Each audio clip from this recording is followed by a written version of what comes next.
जयपुर ग्रामीण लोकसभा चुनाव 2024 से जुड़ा हुआ एक मामला अब राजस्थान हाई कोर्ट में पहुंच चुका है। चुनाव परिणाम को चुनौती देने वाली याचिका पर सुनवाई करते हुए हाई कोर्ट ने एक अहम फैसला सुनाया है।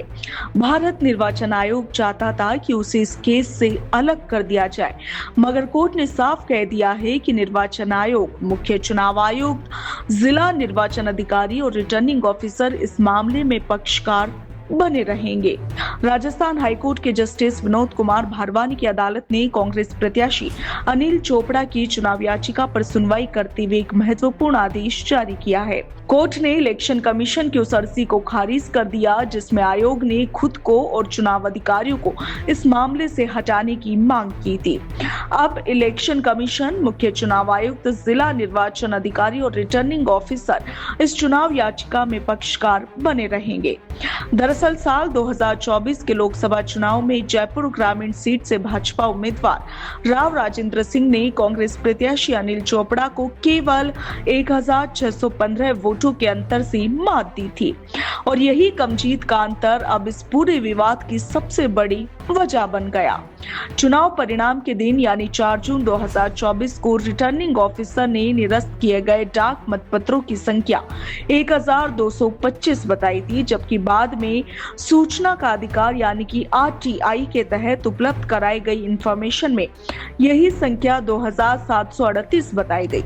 यानी एक ही चुनाव, एक ही दिन, मगर दो अलग अलग आंकड़े।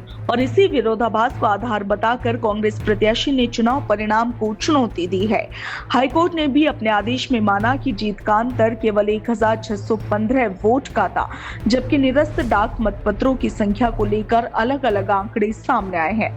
कोर्ट का कहना है कि जब विवाद का मुख्य आधार यही है तो इसका स्पष्टीकरण निर्वाचन आयोग और संबंधित चुनाव अधिकारी ही दे सकते हैं।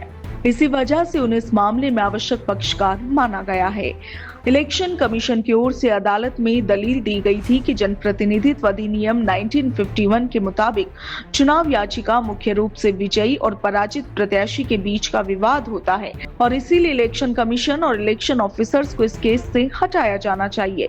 मगर कांग्रेस प्रत्याशी अनिल चोपड़ा की ओर से इसका विरोध किया गया। उनके वकील ने कोर्ट को बताया कि जीत का अंतर निरस्त बताए गए डाक मतपत्रों से भी कम है और इसीलिए इलेक्शन ऑफिसर्स की भूमिका इस मामले में काफी महत्वपूर्ण है। हाईकोर्ट ने दोनों पक्षों की दलीलें सुनने के बाद ये स्पष्ट किया है कि मामले के प्रभावी और पूर्ण निस्तारण के लिए निर्वाचन आयोग और संबंधित ऑफिसर्स की मौजूदगी जरूरी है। हालांकि कोर्ट ने अभी चुनाव परिणाम पर कोई भी अंतिम टिप्पणी नहीं की है।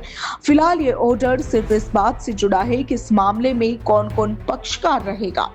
चुनाव परिणाम की वैधता पर अंतिम फैसला विस्तृत सुनवाई और उपलब्ध साक्ष्यों के आधार पर ही होगा।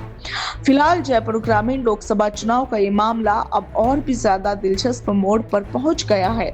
हाईकोर्ट ने निर्वाचन आयोग को इस केस से बाहर करने से इनकार कर दिया है और अब आगे की सुनवाई में निरस्त डाक मतपत्रों के अलग अलग आंकड़ों पर विस्तृत चर्चा होगी।